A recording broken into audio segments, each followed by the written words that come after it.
Hello friends, নিশ্চয়ই তোমরা সবাই খুব ভালো আছো। আমি আবার হাজির হলাম আমার একটা মিনি ব্লগে মর্নিং স্টোরি নিয়ে। তো দেখো, গতকাল রাতে পনির পরোটা করেছিলাম বরের জন্য।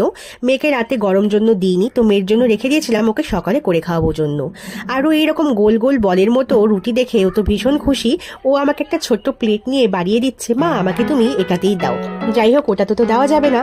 তারপর ওর পছন্দের এই প্লেটটার মধ্যে ওকে পরোটাটা দিয়ে সস দিয়ে একটু মেয়োনিজ দিয়ে সাজিয়ে দিলাম। জানো তো, প্রথমে বলছিল ও খাবে না, কিন্তু যেই দেখেছে ফুটবলের মতো গোল গোল, অমনি ওর ইন্টারেস্ট জন্মেছে। কি করছো? এই বসো, বিছানায় বসে খাওয়াটা খাও। আর কেমন হয়েছে আমাকে বলবে, ঠিক আছে? সুন্দর করে বসো দেখি। এটা তোমার জন্য। কেমন হয়েছে দেখতে, একটু দেখিয়ে দাও তো। এরকম হয়েছে? সব জায়গাতে বৃষ্টি হচ্ছে, আর আমাদের এখানে বৃষ্টির কোনো খবরই নেই। সকাল সকাল মেয়ে এই টিপটা পরিয়ে দিয়েছে। কেমন লাগছে বলো তো? মেয়েকে ব্রেকফাস্ট দিলাম, এখন নিজে একটু কিছু করে খাই।